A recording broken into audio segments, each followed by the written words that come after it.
हमें क्या नुकसान हुआ? हमें ये नुकसान हुआ कि हमारा जो मतलब जो ऊपर के नंबर्स के जो प्लेयर्स थे, जिस तरह हम शर्जील की बात करते हैं या फ़खर जमान की बात करते हैं, हमने कोशिश करनी थी कि इनको किस नंबर पे ट्राई किया जाए, क्योंकि वर्ल्ड कप से पहले हम सारी ज़िंदगी यही सोचते रहे कि हमने ट्राई करना है। दुनिया ट्राई कर चुकी है, सब कुछ हमने सोचना था।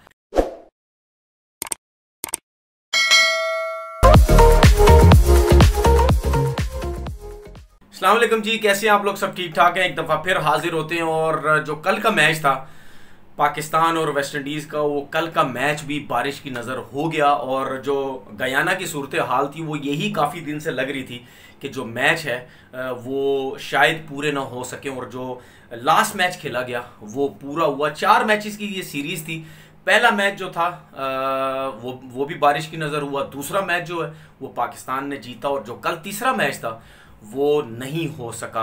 अब एक मैच रह गया। अब वो वेस्ट इंडीज़ अगर जीतता है तो सीरीज़ बराबर हो जाती है।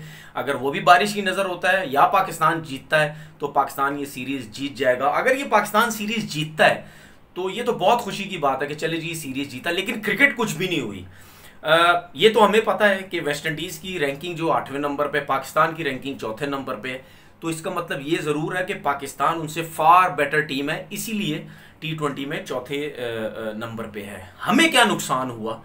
हमें ये नुकसान हुआ कि हमारा जो मतलब जो ऊपर के नंबर्स के जो प्लेयर्स थे, जिस तरह हम शर्जील की बात करते हैं या फ़खर जमान की बात करते हैं, हमने कोशिश करनी थी कि इनको किस नंबर पे ट्राई किया जाए, क्योंकि वर्ल्ड कप से पहले हम सारी ज़िंदगी यही सोचते रहे कि हमने ट्राई करना है। दुनिया ट्राई कर चुकी है, सब कुछ हमने सोचना था। अच्छा, वर्ल्ड कप से पहले ये बड़ी अच्छी सीरीज़ थी हमारे लिए कि हमें नए लड़कों का एक आइडिया हो जाए कि कौन सा लड़का परफॉर्म कर रहा है, कौन सा लड़का नहीं कर रहा है।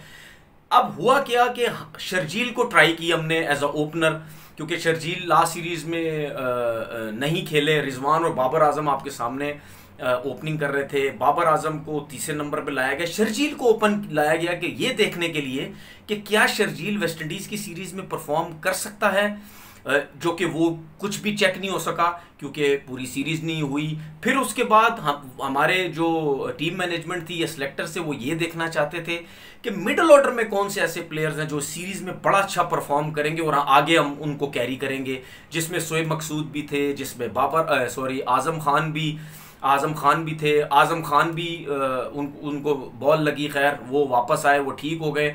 वो भी टेस्ट नहीं हो सके इस पूरी सीरीज़ के अंदर। शोएब मकसूद का कमबैक हुआ, उन्होंने इंग्लैंड में बहुत बुरी परफॉर्मेंस दी, हालांकि बहुत अच्छी परफॉर्मेंस दे सकते थे। वो भी टेस्ट नहीं हो सके इस पूरी सीरीज़ के अंदर। हालांकि शोएब मकसूद में इतना टैलेंट है कि वो 5वें नंबर 6ठे नंबर पे बैटिंग कर सकता है। वो 5वें नंबर पे वो छक्के भी मार सकता है, क्योंकि उसने बहुत अरसा डोमेस्टिक क्रिकेट खेली है। अगर इतना अरसा डोमेस्टिक क्रिकेट खेलने के बाद भी शोएब मकसूद अपने आप को 5वें नंबर पे एडजस्ट नहीं कर पा रहा, तो मेरे ख्याल है इतनी क्रिकेट खेलने का कोई फ़ायदा नहीं है, क्योंकि उनमें इतनी एबिलिटी है कि वो सिंगल डबल्स ले सकते हैं, खेल सकते हैं। लेकिन उन्होंने एक माइंड बनाया हुआ है जिसकी वजह से वो 4 डे क्रिकेट उन्होंने खेलनी छोड़ दी है डोमेस्टिक की, कि मैंने सिर्फ T20 क्रिकेट खेलनी है। जब आपके माइंड में एक चीज़ ये होगी तो फिर आपने छक्के ही मारने हैं। लेकिन बहुत से ऐसे प्लेयर्स हैं जो सिर्फ T20 दुनिया के प्लेयर्स खेलते हैं, लेकिन वो जब सिचुएशन होती है उसमें खेलते भी हैं। आप जॉनी बेस्टो की मिसाल ले लें, लास्ट सीरीज ही ले लें आप, पाकिस्तान और इंग्लैंड की। ऊपर के नंबर पे खेले, लेकिन जब जॉस बटलर है वो ऊपर के नंबर पे आ गए, वो 5वें 6ठे नंबर पे चले गए।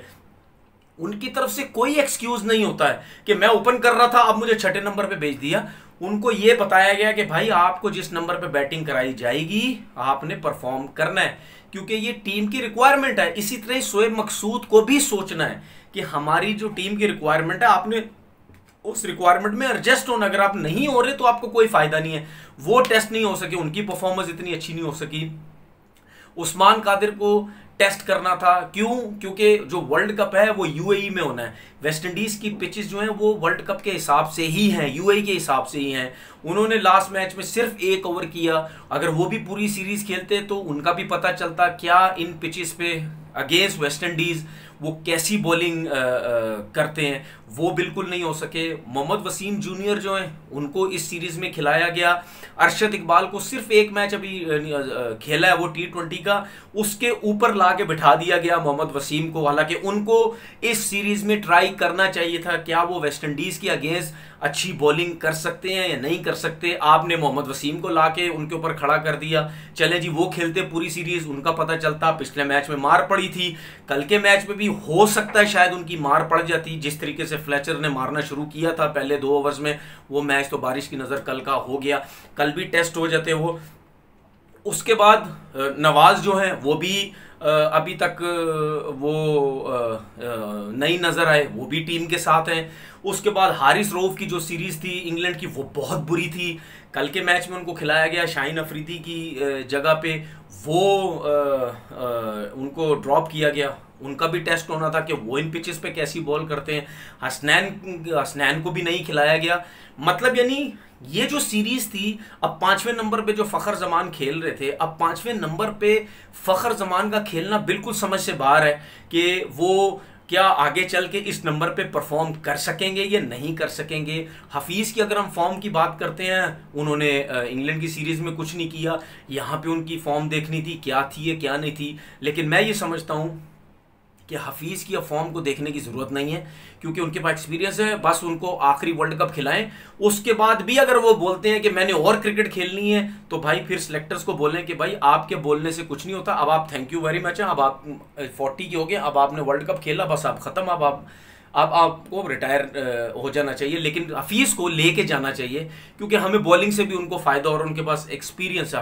हफीज़ की भी फॉर्म चेक होनी थी इस सीरीज़ के अंदर।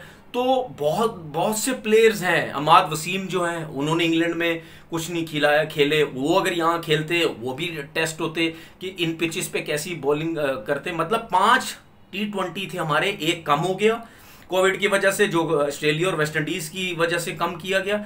4 मैचेस के अंदर कहीं ना कहीं आपके ये सब प्लेयर्स यूटिलाइज होते, तो तब हमें पता चलता कि कौन सा प्लेयर है। अब हुआ क्या कि सीरीज तो खत्म हो जाएगी, अब आखिरी मैच है जो होगा उसमें, अब वो भी मैच पता नहीं होता वो बारिश की नज़र होता है या नहीं होता। अगर होता है तो उसमें कितने प्लेयर्स आप खिला लेंगे, आपको नहीं समझ आएगी। अगर आप शर्जील अगर परफॉर्म कर जाता लास्ट मैच में, या ये मैच खेल रहा था परफॉर्म कर जाता, तो आपको एक चीज़ समझ आ जाती कि नहीं जी हमारे पास एक ओपनर आ गया है, जेन्युइन ओपनर है, अब इसी को लेके चलना है, तो शायद आप कंटिन्यू करते। तो अब कन्फ्यूज़न है टीम मैनेजमेंट के लिए भी और सिलेक्टर्स के लिए भी कि क्या करना चाहिए, कौन आगे खेलेगा, कौन आगे नहीं खेलेगा। तो मेरा ख्याल है ये वर्ल्ड कप से पहले बहुत ही बेस्ट सीरीज़ थी पाकिस्तान के लिए कि एक समझ आ जाती कि अब किस प्लेयर को लेके जाना है, किस प्लेयर को नहीं लेके जाना। कन्फ्यूजन है सिलेक्टर्स के लिए। अब आगे देखते हैं कि कौन से प्लेयर सेलेक्ट होते हैं, कौन से प्लेयर सेलेक्ट नहीं होते हैं। तो लेट्स सी देखते हैं कि क्या सूरत हाल होती है सिलेक्शन की। अपना बहुत बहुत ख्याल रखिएगा। अल्लाह हाफिज़।